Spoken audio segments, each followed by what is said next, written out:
They said, "Just wait here, we'll grab the urn." Then I heard laughter as they drove off with my husband's ashes. For a moment, I thought it was a joke. A tasteless, cruel joke, but a joke nonetheless. My hands were still folded in my lap, my purse resting neatly against my side, the scent of the crematorium's lobby still lingering on my coat. I had dressed properly. Navy wool with a pearl brooch, the one George gave me on our 40th anniversary. I'd even worn gloves, though it was hardly cold. But it felt like the kind of day that demanded gloves. I waited. 5 minutes, then 10. The parking lot stayed empty except for the birds scratching near the dumpster and a crumpled soda cup rolling with the wind. At some point, I stepped out of the car and looked toward the building. No one. The receptionist inside glanced up, smiled faintly, then returned to her paperwork. She clearly thought I was waiting for someone. I was. When I checked my phone, there were no missed calls, no messages. Only the wallpaper. George and I in Maine, wind-blown and sunburnt, grinning at nothing in particular. That was 5 years ago, before his lungs turned on him. The cremation was this morning. Small. Too small. My daughter said, Dad wouldn't want fuss, and her husband agreed. They'd made the arrangements, chose the urn, picked the music. A country song George hated, but I wasn't asked. I had nodded when told, not asked, not included. Just nodded. I sat back in the car and waited another 10 minutes. Then it dawned on me, slowly and heavily, like a fog settling behind the eyes. They weren't coming back. Not today. Maybe not ever. The laughter, I hadn't imagined that. I'd heard it. Just as the engine started, I'd heard it. Not loud or hysterical, just amused. Light, like it was all nothing. As though the urn they carried wasn't my husband of 52 years, but some bag of groceries they'd remembered to take along. I didn't cry, not right away. I sat, my coat buttoned, my shoes neat, my purse upright. I was always careful with my posture. Years of being told to be presentable, ladylike, gracious. But inside, something was starting to come undone, not like a thread. No, more like a seam splitting along an old line, the kind you don't notice until the whole sleeve begins to fall. When I finally started the car, it felt wrong to go home. That house, our house, had been George's too, and he wasn't coming back to it. Not even in an urn. They'd taken that, along with everything else they'd quietly claimed in the month since he got sick. It was our daughter's idea that they store the documents. "We'll keep track of the estate stuff, Mom. You shouldn't have to worry." I'd let her. After all, wasn't that what children were for? To ease the burden? Now I wasn't sure which burden I'd passed on and which one they'd created. I drove around the block twice before heading back to the house. The keys trembled in the ignition, not because I was cold, but because my hands didn't know what to do. Rage wasn't something I was used to. Disappointment, yes. Sorrow, often. But not this. This was a fire. A low, clean burn. The house was quiet, of course. No one waiting inside. No casserole dishes. No neighbors dropping by. Just the faint tick of the kitchen clock and the creak of the floorboards I'd meant to have fixed years ago. George would have known how to fix them. I hung my coat by the door, unwrapped my scarf. Then I stood in the living room and looked around. The photo shelf. Us on the porch. Us with baby Liz. Us in matching sweaters one Christmas. George had hated. I'd loved that photo. Not because he looked good in red, he didn't, but because he hadn't protested. He'd worn it for me. I picked up that frame. My hands stopped shaking. They had left me behind. But they'd also left something else behind. The illusion that I was needed. That I mattered as more than the polite ornament of family history. The truth had been there for years, only I'd refused to see it. It was there in the short phone calls, the missed birthdays, the decisions made without me, for me, around me. I had been erased gently, silently, like dust from a mantle. Today, though, they'd made it clear. They didn't forget me in that car. They excluded me. That's when I knew they would not get one more thing from me. Not my house, not my savings, and certainly not my silence. Not anymore. When I walked into the kitchen, the light was too bright. I'd left the blinds up this morning, thinking maybe the sun might help. It didn't. I set the picture frame on the table and sat down beside it, folding my hands like I was waiting for someone. But there was no one to wait for. There hadn't been for a long time. George was gone, and our daughter, Liz, had taken what was left of him. Not just the urn. That wasn't the worst of it. It was the choice, the clarity of it. They'd chosen to leave me behind. And still, I wasn't surprised. Not really. Last month, she'd asked for access to the house deed, said it was for streamlining things.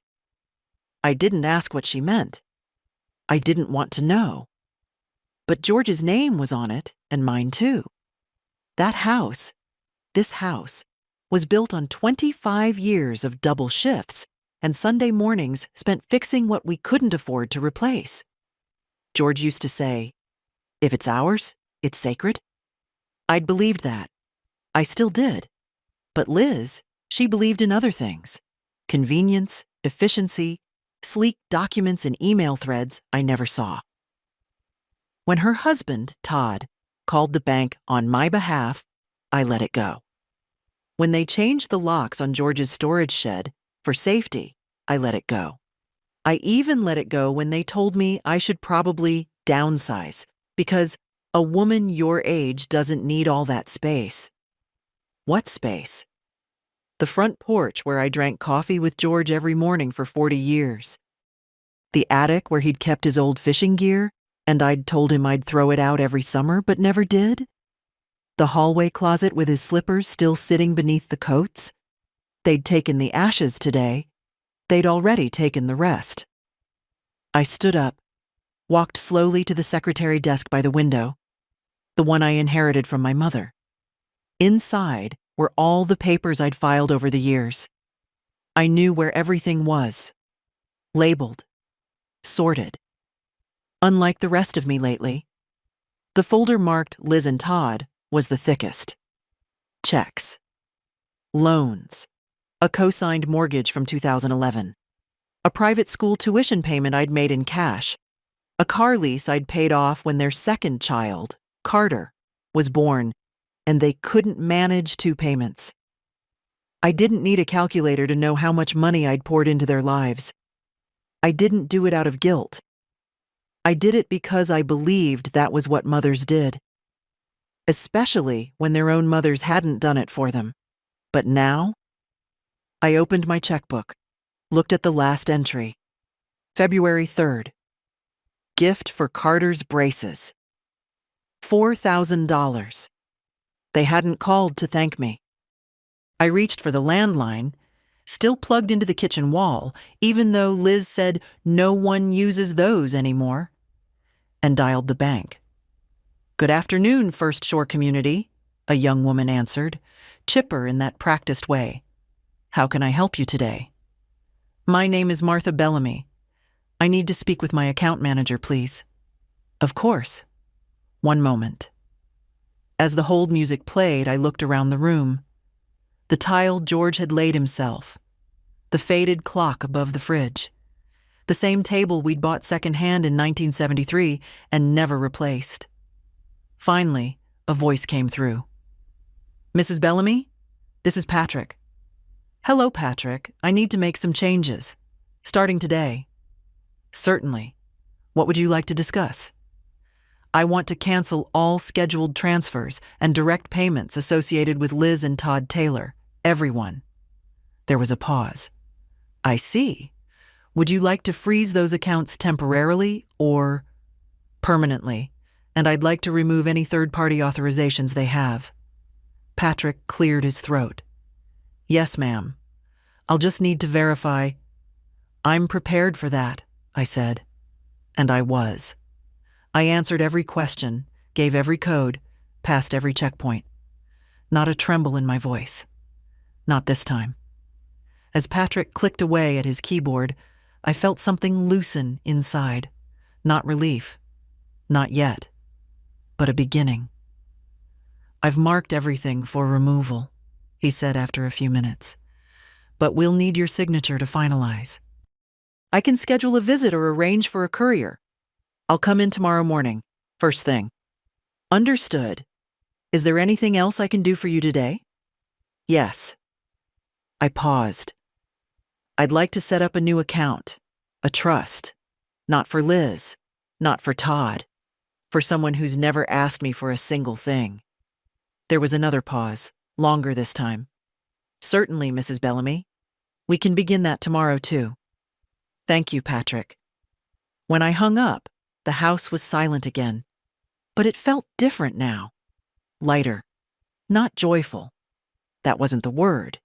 Just less burdened. I walked to the hallway, opened the closet, and pulled out the urn shelf George had built for his parents. I dusted it gently, placed it on the mantel. There would be no ashes to fill it with. Not now. But I left it there anyway. As a reminder. That night, I slept in George's robe. I'd done that the week after he died, when the smell of him was still tucked in the collar. That scent had faded now, replaced by laundry detergent and time. But the weight of the fabric still meant something, like he was near. Like I wasn't entirely alone in the house that now echoed when I walked. In the morning, I made coffee stronger than usual and sat at the kitchen table with a yellow legal pad. I didn't know exactly what I was going to write. I only knew I had to write something. A list, maybe. Not of things I needed. I'd learned long ago not to expect much from that. No, a list of what I'd given. It began easily enough. Down payment on Liz and Todd's first home. $28,000 private school tuition, years 1-5. $44,000 Todd's failed landscaping business. $15,000 loan, never repaid. Carter's braces. Madison's summer camp, 3 years in a row. Their new fridge last Christmas. Medical copays when Todd was between jobs. New roof after the storm. They couldn't claim it on insurance. Monthly grocery cards, just until things stabilize. By the time I got to the second page, the numbers blurred. And still, none of it had hurt as much as yesterday. They had taken George's remains and left me sitting alone in a parking lot. Not because they forgot. Not because they were late. But because they had decided I didn't belong. That was the word. Decided.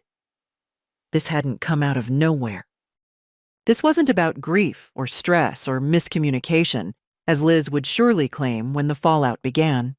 No, this was a decision. A long building one. The end result of 1,000 small exclusions. A death by degrees. I set the pen down and poured another cup of coffee. I hadn't eaten, but I didn't feel hungry. I felt quiet. A strange, powerful quiet. Like the kind you get just before a storm. Not the storm outside, but the one you carry inside you. Finally ready to move. I spent the morning cleaning. Not because the house was messy, but because cleaning helped me think. I dusted George's side of the closet, then my own. I packed a few boxes. Not of donations. Not yet. Just things I hadn't touched in years. I didn't need clutter right now. I needed clarity. At noon, I called my lawyer. "Henry, this is Martha Bellamy." "Well, hello there, Martha. I'm sorry again about George. I meant to—" Henry, I need to come in. Today. A pause. Of course. I've got an opening at 2:30. Is everything all right? No, Henry, I said, not unkindly. Everything is not all right, but it's going to be. At 2:15, I pulled into his office parking lot in my old Subaru. I still had the "Support Our Seniors" bumper sticker George insisted on. It always made me laugh, like we weren't the seniors it referred to. Henry met me in the lobby. He was older now, like all of us, but still wore his hair too slick and his tie too bright. George used to tease him about both. "What can I do for you?" he asked, guiding me into his wood-paneled office. "I want to change my will." Henry blinked. "Okay, that's simple enough. And I want to establish a revocable trust, managed by me alone. All assets transferred, immediately." Henry raised his eyebrows. "You're sure?" "I'm certain." "May I ask why the sudden—" "You may not," I said gently. "Not yet." He nodded.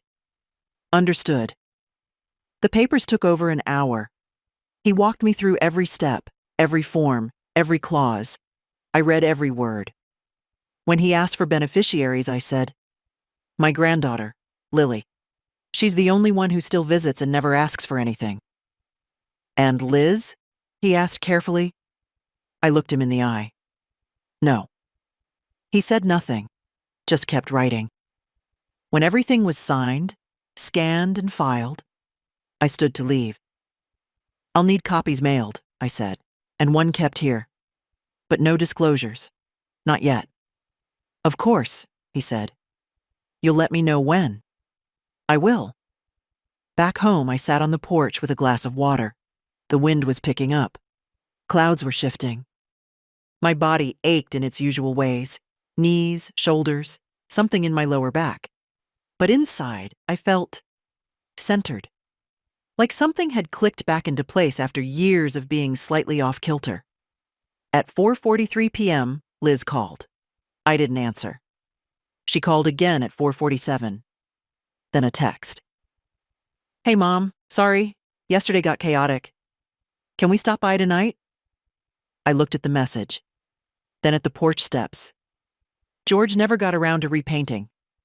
Then back at the message. I turned the phone off and placed it beside me. The quiet returned, and I welcomed it. By morning, the silence had changed. It was no longer the peace of decision. It had turned into something else. A waiting silence, taut and humming, like the hush before the first word in a courtroom, like breath held too long. They would come today. I could feel it. They wouldn't leave things unanswered, not when there was money at stake. I brewed coffee and made toast, not because I wanted it, but because ritual steadied the hands. I folded the dish towel exactly like George did, in thirds, then in half, and hung it back on the oven handle. He used to tease me for being so orderly, but he was the same way.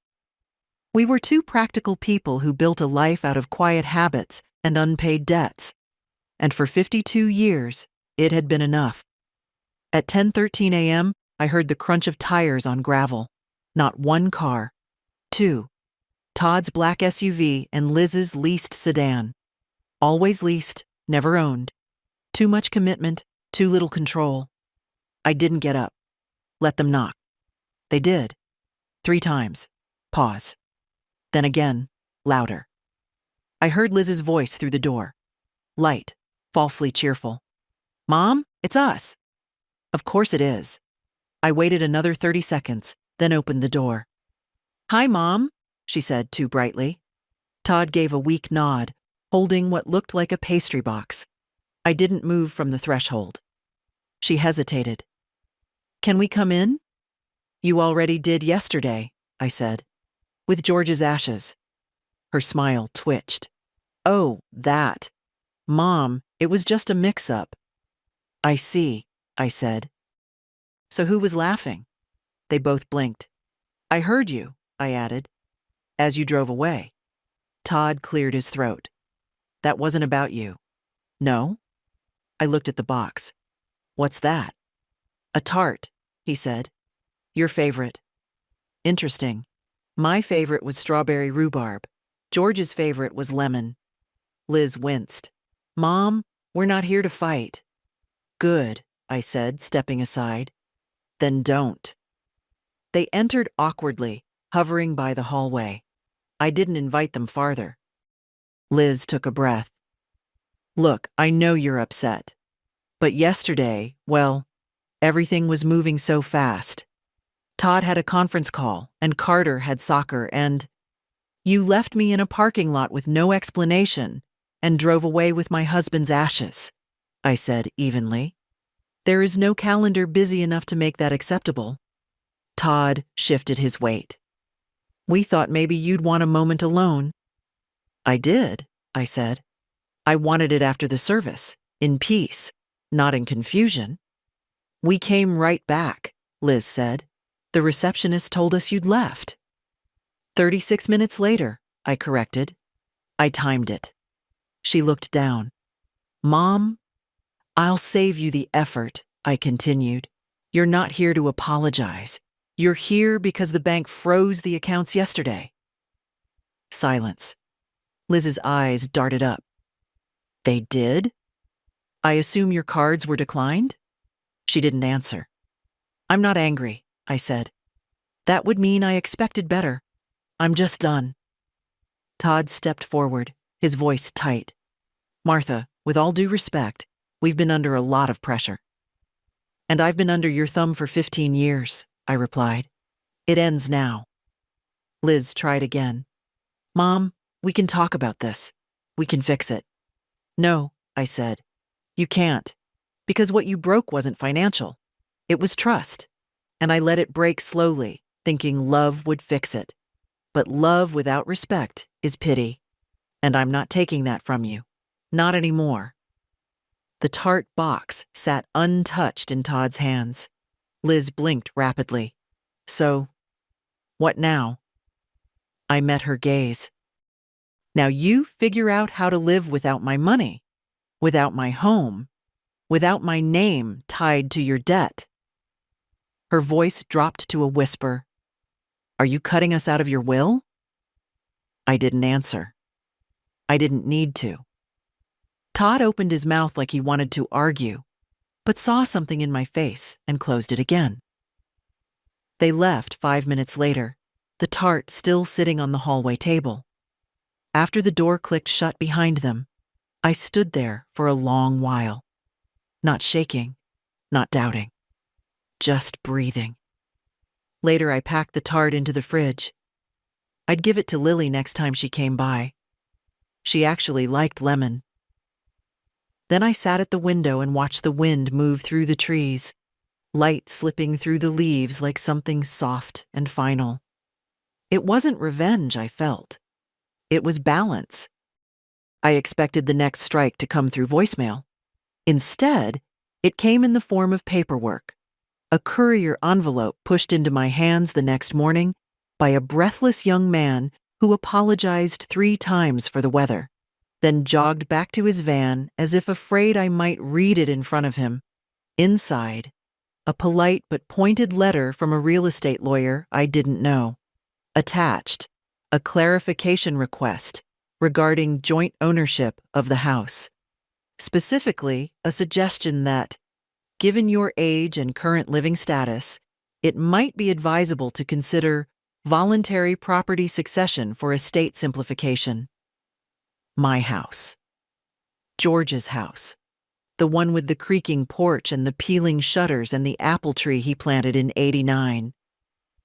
They weren't even subtle anymore. I folded the letter, returned it to its envelope, and set it gently on the edge of the kitchen counter, like it was a dead insect I didn't want to touch again. Then I went upstairs. There, in the hallway closet, I pulled down the box marked Deeds, Wills, Titles. George had kept everything. He never trusted digital records. "If the power's out, paper still stands," he used to say. The house was purchased in 1976. Mortgage paid in full by 1993. split evenly between George and me. No transfer, no trust, no clause that gave Liz or anyone else the right to even ask about it. I smiled. Then I pulled out the bright yellow notepad and added a new line to the list. Attempted claim on residence, 3 to 18. Response pending. I didn't call them. Let them wonder. Instead, I called Henry. They've started moving, I said as soon as he picked up. They want the house. Of course they do, he said. You've made it clear they're cut off, so now they'll try to grab what isn't protected. It is protected. I know, but they don't. Good, I said. He paused. Do you want me to respond to the letter? No. Let them waste their money. After the call, I spent the afternoon going through George's files. I found the photo he'd kept in a manila folder marked important. The two of us at the beach, our feet covered in sand, me holding a lemonade, him squinting into the sun. He'd written on the back in his blocky, careful print, proof we were happy. I tucked it into my wallet. Around 4:30, the doorbell rang again. Not a courier this time. Lily. 16, hair in a loose braid, her face flushed from the wind. Hi, Grandma, she said, holding up a takeout bag. I brought Thai. Mom says you don't like it, but I remember you liked it when I was little. She stepped inside before I could answer, already kicking off her boots. You okay? She asked, more softly. I nodded. Better now. She followed me into the kitchen and set the bag on the table, unpacking with the confidence of someone who knew where everything was. The plates, the spoons, the tea towels. We didn't talk about her parents right away. We talked about school, about her debate team, about how she'd finally broken up with the boy I never liked and now saw why I never liked him. Then, between bites of noodles, she looked up. They're freaking out, you know. I imagine. They say you're making things worse. I'm not making anything, I said. I'm just no longer fixing it. She nodded slowly. I told them I was coming here, she said. Dad said it was a bad idea. Did he? I came anyway. That part was clear. She set down her fork. I don't know all the details, Grandma, but I know this. You never asked for much. You just showed up. Quiet, but always there. And now they're mad that you're not. I felt my eyes sting, but didn't let them blur. You don't owe them an explanation, she added. You don't owe them anything. I reached across the table and took her hand. You're the only one who gets that, I said. Then let me help. She came again the next day, and the one after that. Helped with errands. Cleaned out the attic without being asked. Made tea. Asked questions about George. Not about the will, not about the trust, but about the man. That Sunday, I gave her the tart from the fridge. She laughed when I told her who it was meant for. They even get the desserts wrong, she said. Later that night, I saw a photo on her social media. Her holding a slice, captioned, Lemon Justice. I didn't comment. I didn't need to. The girl knew exactly what she was doing, and she knew who she was doing it for. The letter didn't go unanswered for long. By Thursday, another envelope arrived. Same courier, same apologetic expression. This time, the tone inside was different. Firmer, more urgent, less polite. It referenced legal rights, uncooperative disposition, and, my personal favorite, failure to engage in responsible estate discussions. I read it once. Then again, aloud this time, because sometimes hearing the absurdities gives them proper weight. Failure to engage. After all those years of Sunday dinners, birthday cakes I made from scratch, sleepless nights watching over sick grandkids, rent paid in silence, insurance premiums covered with a smile, I was now failing to engage. The nerve would have been laughable if it hadn't been so predictable. I didn't call them. I didn't respond. I called Henry. "They've escalated," I said. He chuckled. "Naturally. That's how entitlement behaves. It turns from suggestion to demand when ignored." "Can we make it hurt?" I asked. He paused, not expecting that question in my voice. "I mean legally," I added, dryly. "Can we make sure they know exactly how little ground they stand on?"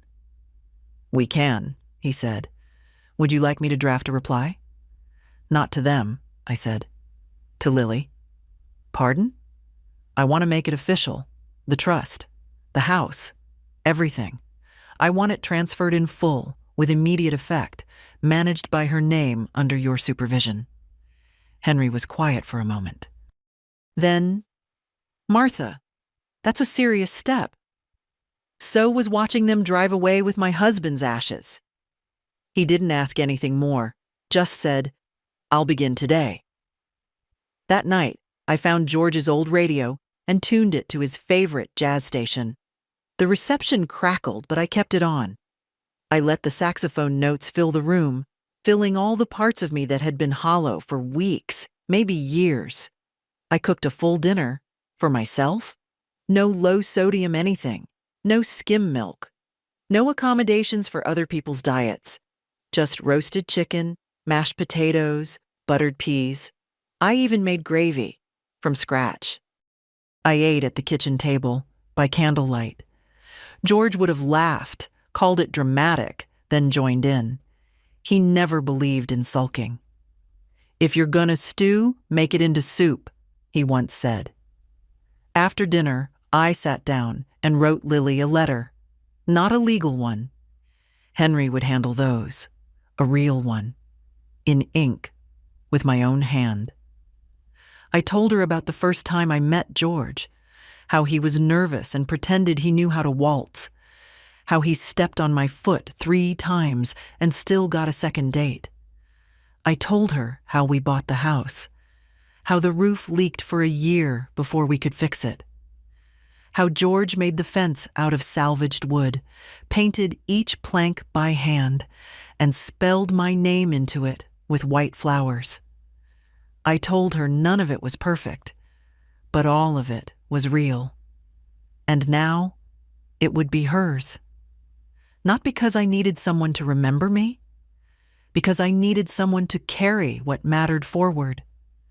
Someone who understood that what you build with your hands means more than what you inherit with your name. The next morning, I mailed the letter before I could second-guess it. Then I made an appointment at the bank. "Just updating signatories," I told Patrick, the manager, "tying up loose ends." He glanced over the documents Henry had faxed. "Everything seems in order," he said, then hesitated. "You're sure this is what you want?" "I'm sure," I said. By noon, it was done. I walked out of the bank and sat on the bench across the street, looking at nothing in particular.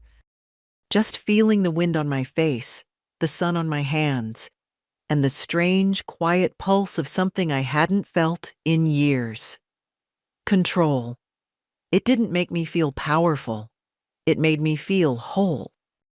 Lily came by the next afternoon, her cheeks flushed from the cold, her braid a little looser than usual.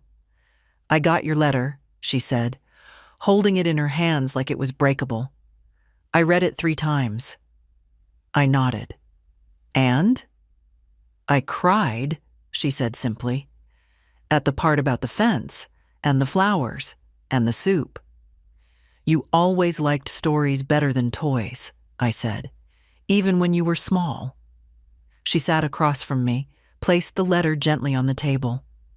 "Why me, Grandma?" I didn't pretend not to understand. I just looked at her. "You know why," I said. She shook her head, still not looking away. "But I haven't done anything." "Exactly," I said. "You never did anything to me. You never took. You never expected. You just came." She looked down. "They're going to hate me for this." "I know," I said, "but not more than they already do for not being able to control me." Lily didn't smile. She wasn't the kind to be smug. She just folded her hands together and asked, "What do I do with it?" "With what?" "All of it. The trust. The house. Everything." "You take care of it," I said. "Not because it's valuable, but because it matters.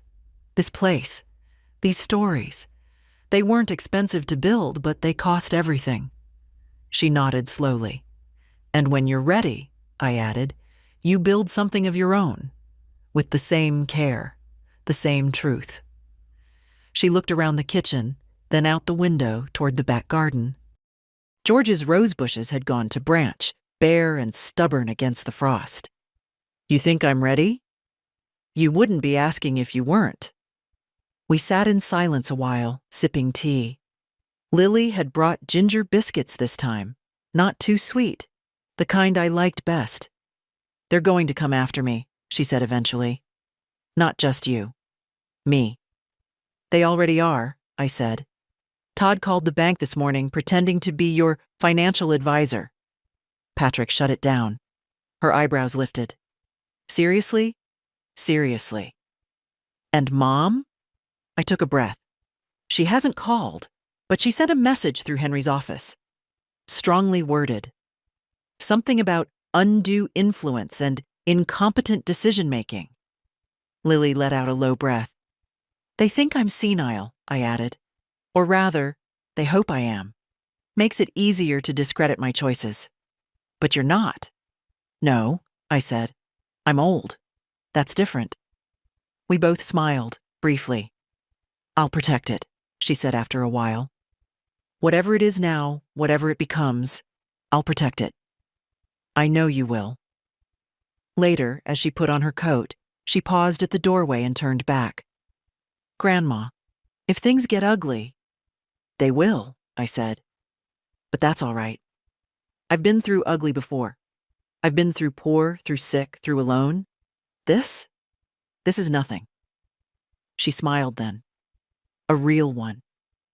"I'll see you Sunday," she said. I watched her walk down the steps, steady and upright. When she was little, she used to stumble constantly. Always had scraped knees and mismatched socks, but even then, she never cried. She just stood back up and kept going. George used to say, "That one?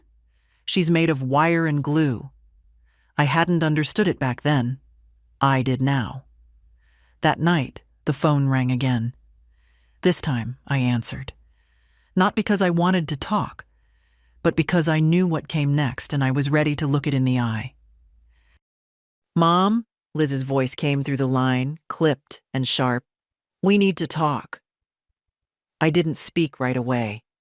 Let her sit in the silence she never used to notice.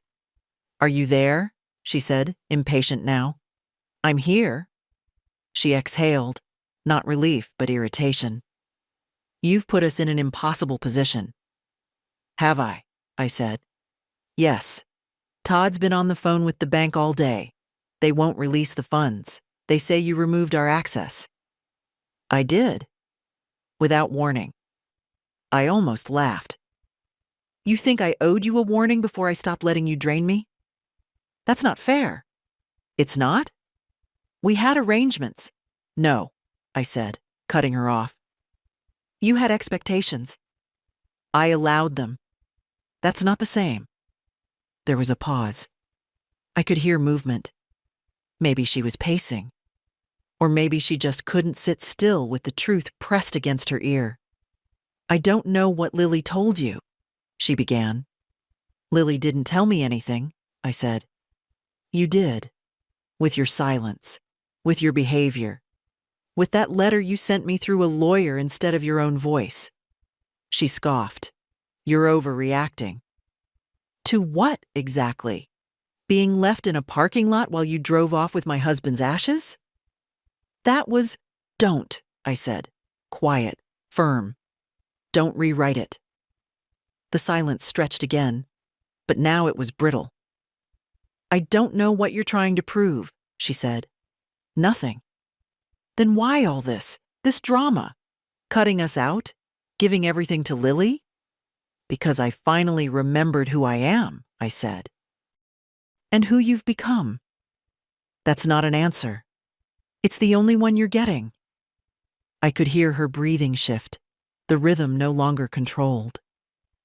We took care of you, she said suddenly, voice trembling with anger. After Dad died, we were the ones who handled everything. The estate, the bills, the cremation. You didn't want to deal with it. You didn't let me. That's not true. You told me I was fragile, that I should rest, that George wouldn't want me to stress. He wouldn't, she snapped. He also wouldn't want his ashes driven off in the back seat like a takeout order. Don't be cruel. I was quiet for a moment. I've spent the last 10 years being careful not to be cruel, I said. It didn't make you kinder. It just made you bolder. You've turned Lily against us. No, you did that. She's just a child. She's 16, and she has more dignity in her than the two of you combined. The line went silent again. Then, she'll regret it, Liz said. You're putting her in the middle of something she doesn't understand. No, I said, voice low now. You're the one who put her there. I'm just giving her a way out. There was a click. She'd hung up. I sat there for a while, the dial tone buzzing in my ear, before setting the phone gently back on its cradle. The sun had started to set, throwing long shadows across the living room. George's chair looked like it was waiting for someone. For a moment, I thought I heard him. Not his voice exactly, just the memory of it. That's the thing about finally saying no, he once told me after I'd walked out of a PTA meeting in tears. It only hurts the people who've gotten too used to hearing yes. He was right. Liz wasn't wounded. She was startled. And startled people lash out. Not because they're betrayed, but because their grip slipped. I got up, poured myself a glass of water, and watched the first stars prick the sky. They would come again, with pleading or with threats. Didn't matter. I'd stopped answering to guilt, and I sure as hell wasn't going to start answering to fear. They didn't come the next day. They came the day after that. No phone call, no warning. Just Todd's SUV pulling into the driveway like nothing had changed, like he hadn't filed letters, made calls, pulled strings to try and take what wasn't his. Liz got out first. No makeup, not her usual blow-dried armor. Her face was bare, drawn, and, if I was generous, maybe even a little afraid. Todd followed, holding a manila folder. I didn't move to greet them. I didn't offer coffee. I opened the door and stood in the frame, hands clasped loosely, posture steady. I wasn't inviting them in. I was setting the tone. Mom? Liz said, trying a softer voice now, like we were back in the realm of civility. Can we talk? We are. She faltered, glancing at Todd. He stepped forward. Martha, this has gotten out of hand. No, I said. It's finally in hand. Mine. He held up the folder like it was a white flag. These are just documents, proposals, options. Nobody's demanding anything. Is that what your lawyer called it when he suggested I consider relinquishing residential control due to cognitive ambiguity? He blinked. I looked it up, I said. It's what they write when they want to put someone in a care facility without using the word facility. Liz's eyes darted to Todd, but he wouldn't meet her gaze. We were just trying to plan, she said. To prepare. For what? I asked. For the day I finally stopped funding your lifestyle? Her lips parted. No sound came out. I was never supposed to outlive my usefulness, I said. That was the real plan, wasn't it? Todd stepped in again. We were worried. You've been making impulsive decisions. The trust, the house, the bank accounts. Impulsive? I repeated. These are decisions I should have made 10 years ago. The only impulse was in waiting this long. Liz's voice cracked. So that's it? You're just cutting us off completely? No, I said. I'm setting boundaries. You can live your lives, just not on my back. But we're your family. I know. Then act like it, she snapped. I tilted my head slightly. You first. Todd held out the folder again. Just look through this. Please. It's a compromise. I didn't take it. Instead, I looked at Liz. You left me in a parking lot, Liz. You didn't forget me. You made a choice. Her eyes welled up, but not with shame, with fury. The kind that rises when you realize the person you dismissed still holds the final word. You'll regret this, she said quietly. I already regret what came before it. They stood there another few seconds, and then, when it was clear I wasn't going to change my mind or reach for the folder, they turned and left.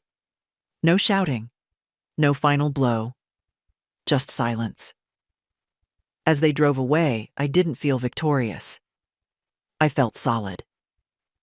After they were gone, I took a walk around the backyard. George's tools still hung on the rusted nail under the porch. His gardening gloves were stiff with age, but I couldn't throw them away. I ran my fingers over the wooden handle of his spade.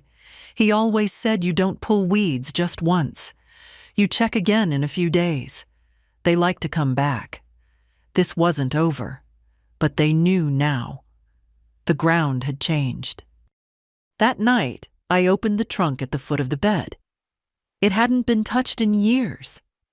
Not since George got sick and the days began to blur together with hospital chairs, medication alarms, and quiet refusals to talk about the inevitable. The trunk held the bones of our life. Old tax returns, warranties for appliances we no longer owned, receipts yellowed with time. But underneath those layers were the things that still breathed. A bundle of letters tied with kitchen twine, mine to George during his deployment in '66, and his to me, folded carefully, his handwriting precise and slow. He'd always said letters were his way of saying the things he couldn't quite say out loud.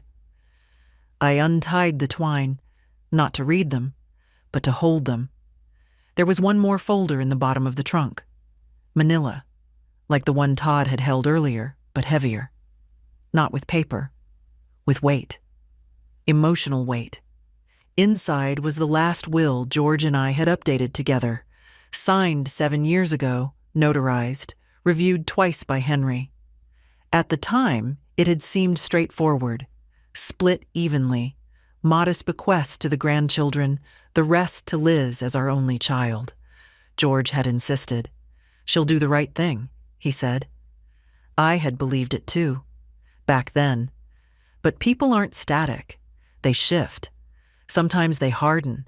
Sometimes they calcify into something you no longer recognize. I'd watched the change slowly. After George died, Liz took the reins. At first, gently, then with increasing grip. She meant well, I told myself.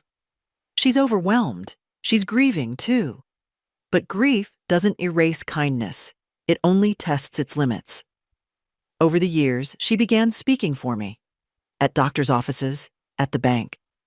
It's just easier, she'd say. Less confusing for everyone. At first, I let her. I was tired. And what did it matter? She was my daughter. But then came the deeper cuts, the silent ones. The family gatherings I wasn't told about because we thought you'd be too tired. The decisions made in group texts I wasn't included in. The birthday party where I was placed at the far end of the table, next to the coat rack and a screaming toddler I didn't know. And I endured it all.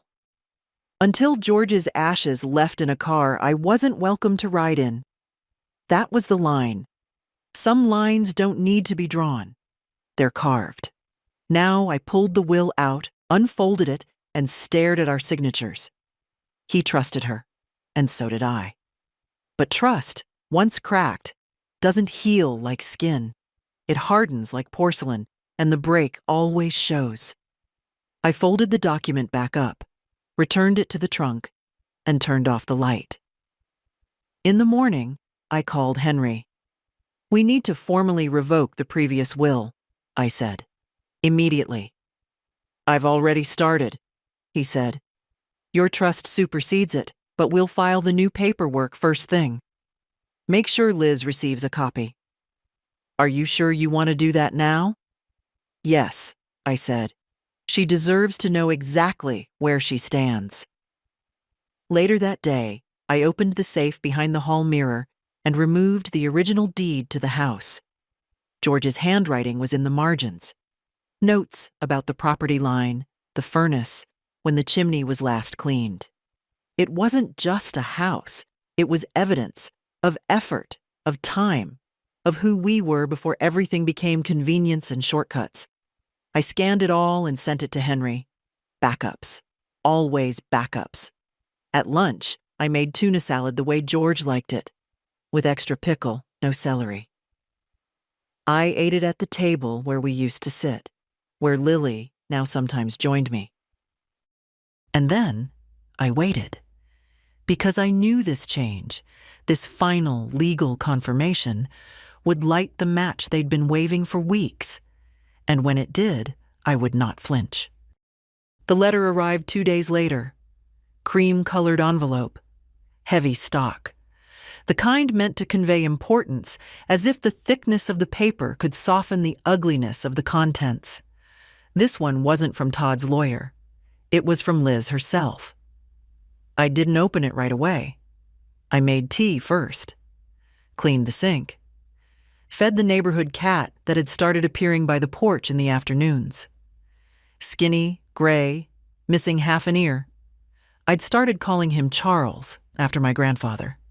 Stubborn and half wild, but polite enough to sit still when I spoke. Only after all that did I sit down, slit the envelope, and unfold the 3 neatly typed pages. Her tone had shifted again. No longer sharp. No longer apologetic.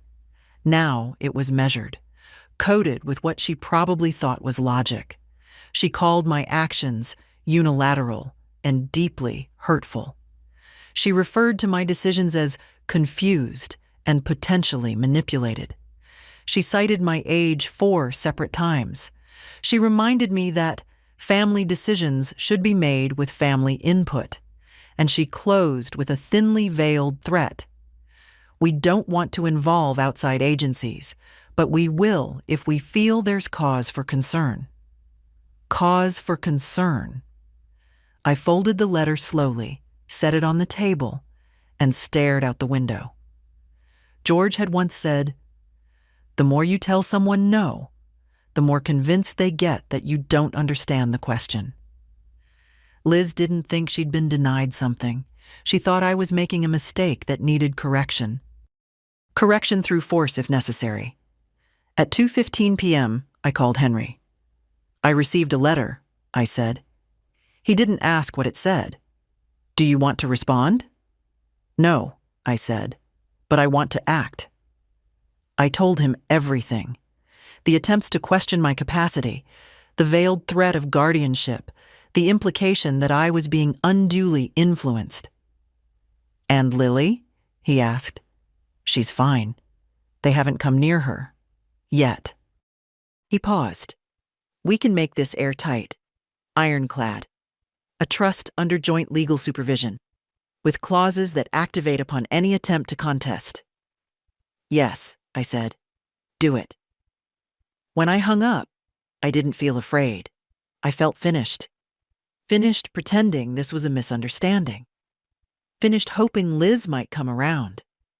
Finished waiting for the daughter I used to know to come back. She was gone.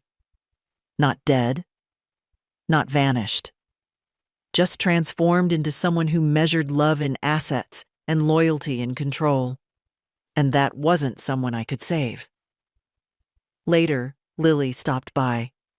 She found me in the garden, trimming back what was left of the lavender bush. She sat beside me in the grass, brushing dried leaves off her jeans. Mom says you're being reckless, she said quietly. I didn't look up. She said it in writing, too. She's trying to rally people. Aunt Martha, Uncle Dan, says you're not well. Says I'm too young to know what's happening. And what do you say? Lily didn't hesitate. I say I'm not confused, and neither are you. I smiled, even if it didn't quite reach my eyes. I never wanted this to be a battle, I said. I know, she replied. But you didn't start it. You're just the first one who didn't back down. We finished in silence, the two of us kneeling in the garden, hands in the dirt, pruning what was dead to make room for what might grow again. After she left, I returned to the house and placed Liz's letter in the fireproof box where I kept my passport, George's discharge papers, and now the new trust documents. Proof of who I'd become, of what I'd refused to let continue, and of what no letter, no lawyer would ever undo. By the end of March, the ground had begun to thaw. The grass still held patches of frost in the shade, but the air smelled different, softer, earthier. George always said you could tell spring was coming, not by the temperature, but by the smell of the soil waking up. I was waking up too. The trust was finalized that week. Henry delivered the documents himself, tucked neatly in a blue folder, every page initialed, every clause reviewed twice. It's done, he said, setting the folder gently on the table. They can't touch it now. Not a dime. Not an acre. I nodded, but didn't reach for the papers right away. Lily will get a notice in the mail, he added, with full instructions. But she already understands, doesn't she? She does. Henry leaned back in his chair. You've set something in motion, Martha. Something big. I didn't set it, I said. I just stopped pretending it wasn't already moving. He gave a small, respectful smile. Not the condescending kind people give older women when we use words like power or plan. Real respect. Like he'd finally seen what had been there all along. After he left, I placed the folder in the safe, next to George's things. Later that afternoon, I drove into town. Not for errands, not for groceries. For something else. I parked by the courthouse and walked 2 blocks to the small building with the green shutters and the plaque out front. Bellamy Community Center. In memory of George Bellamy, 1942-2024. The center had been his idea years ago, back when he volunteered at the local shelter and said the kids needed more than soup and sermons. They need space, he told me, and something with their name on it. I'd laughed at the time. What name? Yours? He'd grinned. Why not? They'll remember it better than Smith. Back then, we didn't have the money. And then when we did, George got sick. And the plan sat in a folder, untouched. Now, it wouldn't sit anymore. I met with the director, a kind woman named Alma who hugged me without asking first and cried when I handed her the donation notice. This is everything, she said, voice breaking. This is more than we hoped for.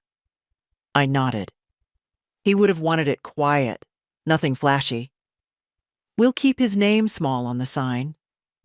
And the kids?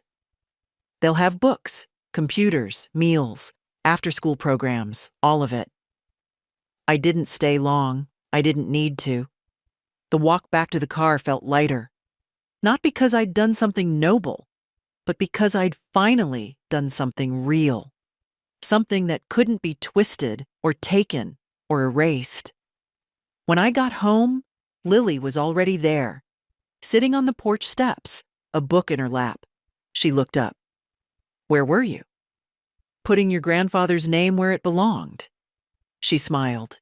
And where's that? On something worth remembering. We went inside. I made tea. She told me about her upcoming debate finals. I asked what topic. Restorative justice, she said. Whether it's effective. Whether it lasts. Is it? I asked. She thought for a moment. Only when people stop pretending harm never happened. I nodded. Then you'll win. That night, I lit a single candle on the mantel. No pictures, no prayer, no big gesture. Just light. Soft and steady. A small, firm mark in the dark. The next knock at the door came just after noon on a Wednesday. Not a courier this time. Not Todd. Not Liz. It was Madison, the younger one, Lily's sister. She was 17 now, though I still remembered her best with pigtails and strawberry jam on her cheeks, laughing at everything and nothing at all. She stood on the porch, arms folded, eyes shadowed with a kind of worry that didn't belong to someone her age. "Can I come in?" she asked. I stepped aside without a word. She walked in slowly, looking around like she was visiting a place she barely remembered. She sat at the kitchen table, same chair Lily always chose. I poured tea, though she didn't ask for it. "I know I'm not supposed to be here," she said finally. "Who told you that?" "Dad. He said you're dangerous now." I almost smiled. "Am I?" She looked at me, truly looked. "No, you're not." We sat in silence a moment. "I read Mom's letter," she said quietly. "She left it out." "Did you?" "I didn't understand most of it. Just that she thinks you're confused." "And what do you think?" She hesitated, then shook her head. "I think she's scared. Not of you. Of losing." "Losing what?" "The version of her life where she's the one in control?" I said nothing. Sometimes silence says more than any affirmation. Madison picked at a thread on her sleeve. "Is it true? About the house? The trust?" "Yes." "And Lily?" "Yes." "She's not even the oldest." "She's not even trying to be anything," I said. "She just is. And that's more than enough." Madison nodded, slowly. "Can I ask you something?" she said. "Of course." "Do you hate them?" I looked out the window for a moment, where the wind had begun to shake the trees just enough to remind the house we were still in March. "No," I said finally. "Hate takes energy. I've spent enough of that on people who think love is a transaction." She nodded, her expression older than it should have been. "Do you think they'll ever stop?" she asked. "Trying to get it back?" "They'll stop," I said, "when they've told themselves a version of the story they can live with." "What do you mean?" "They'll say I was senile, or manipulated, or bitter, that I played favorites, that I forgot what family means." "Is that what happened?" "No," I said. "But that's what they'll need to believe, so they don't have to face what they did." Madison didn't speak for a long time. Then, "I don't want to end up like that." "You won't," I said, "because you're here." She stayed for an hour. We didn't talk much more. I let her sit in the quiet, let her feel what it was like to be in a place that didn't ask anything of her. When she left, she hugged me. Not quickly, not awkwardly. A real hug. That night, I wrote her name beside Lily's in my ledger. Not legal, not binding. Just mine. Because some things are worth recording even if no one else ever sees them. The invitation wasn't fancy. Just thick cream cardstock with embossed lettering and a small blue bellflower pressed into the corner, George's favorite. I'd found the old seed packet in the shed, tucked behind the jars of screws and paintbrushes he never threw away. The event wasn't a service. I didn't want speeches or music or platitudes about a man who never liked crowds. It was a dedication. The community center had finished the renovations early. A fresh coat of paint, a new reading room, a backlot turned into a garden space. Lily said they'd already started a little vegetable patch, named each bed after someone from town. Mr. Sherman's tomatoes, Miss Patel's herbs, And now, George's bench. We held the gathering on a Sunday afternoon. Clear skies. Wind light enough to carry the smell of fresh mulch and lavender from the edge of the yard. People showed up, more than I expected. Some were kids who remembered George from the shelter days. Some were folks he'd helped quietly, fixing a leaky faucet, replacing a tire, delivering groceries without being asked. I didn't make a speech. Alma did. She stood near the garden gate and told them about a man who gave quietly, who never needed a stage, who said, "If you see a need and you've got hands, the question's already answered." People nodded. Some wiped their eyes. Lily stood beside me, not dressed up, not shy, just present, steady. Madison came too. She stood off to the side, arms folded like a shield, but her eyes never left me. Liz and Todd didn't come. Neither did Carter. I hadn't expected them to. After the ceremony, people wandered through the building, touched the new tables, flipped through the donated books. I stayed by the bench. Simple, wooden, no plaque. Just a small carving along the backrest. Built by hands that never stopped trying. George didn't care for grand legacies. He just wanted things to work, to hold. I sat down on the bench for a while, watching kids chase each other around the planter beds. One of them tripped and laughed, scraped his knee, and kept running. Lily sat next to me, quiet, as always. After a while, she said, "He'd be proud. I think he'd just ask why we didn't use cheaper wood." She laughed. "Did you know he helped my friend's mom fix her porch swing once? She said he brought his own tools and didn't even stay for lemonade." I nodded. "That sounds right." We sat a while longer. Then Lily reached into her bag and pulled out a folder. "I wanted you to see this."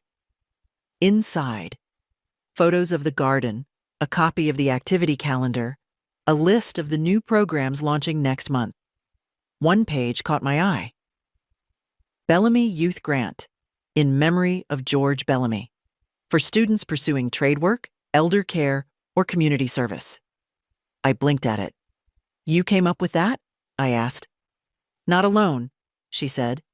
"But yeah, he would have liked that. A lot." I know. People began drifting out. Someone handed me a paper plate with half a slice of lemon tart. "Thought you might want the last one," they said. I looked at it, smiled, passed it to Lily. "Go on," I said. "Justice tastes better the second time." She laughed, took a bite, and we just sat there. No one needed to say it, but it hung between us anyway. He was gone. But what he built, and what he believed, wasn't. And now, it never would be. I didn't expect the last confrontation to come in person, but it did. A week after the dedication, on a Tuesday morning soft with rain, I heard the gate creak open. I'd left it unlatched, not out of forgetfulness, but instinct. Something in me knew the story hadn't fully closed. It was Liz. No folder this time. No husband. Just her, standing under a small blue umbrella, looking thinner than I remembered. Smaller, somehow, as if time had begun to fold her in at the edges. I opened the door but didn't step out. "May I come in?" she asked. I hesitated, then nodded. We sat in the kitchen. I poured tea. She didn't touch hers. For a long while, neither of us spoke. Then, quietly, she said, "You really did it." I nodded once. "You gave her everything." "Not everything," I said. "Just what mattered." She looked down at her hands. "I'm not here to ask for it back." "I know. I don't know who I am anymore." I studied her face, the lines that had deepened since Christmas, the way her shoulders hunched now like someone who expected to be scolded. "You're not a villain," I said. "You're just someone who stopped listening." She looked up. Her eyes were wet. Why didn't you tell me earlier, before it got so far? I tried, I said. But you were always busy. Always speaking for me, not to me. She looked away. I thought I was helping, she whispered. I know. The clock ticked. Outside, rain tapped softly against the windows. I'm not asking for forgiveness, she said. Good, I replied, because it's not something I hand out like tea cookies. She almost smiled. Almost. But I am sorry, she said. I let that sit between us, not because I doubted it, but because I wanted her to feel the weight of what came next. I'm not changing the trust, I said. That part of the story is closed. She nodded. I know. But if you want to write a new chapter, not with money, not with claims, just with truth, then the door's open. For that. She looked up, startled. Not wide, I added, but open. A silence passed between us that wasn't bitter this time. I don't deserve that, she said. No one does, I said. That's not how grace works. She left not long after, said thank you, took her umbrella, walked out into the soft drizzle without looking back, and I didn't watch her go. That night, Lily came by. She didn't ask about her mother. She just brought warm bread wrapped in foil and told me about a kid at the center who'd drawn George with a cape. He said he was a hero, she said, grinning. He was, I said. Just never needed the cape. We ate the bread with butter, sat by the window, watched the porch light catch the rain like gold. Then Lily leaned over and said quietly, You should write this down, all of it. Maybe one day, I said, but it's already written. In every silence I held, every line I drew, everything I chose not to let slip through my hands. And maybe it's written here too for someone like you. If it is, if this story made you stop for a second, or remember something real, or breathe a little deeper, then let it keep moving. Pass it on. Share it. Let someone else feel what I couldn't say out loud until now. You are allowed to stop being silent. You are allowed to say no. And sometimes saying no is the loudest, kindest thing you can do.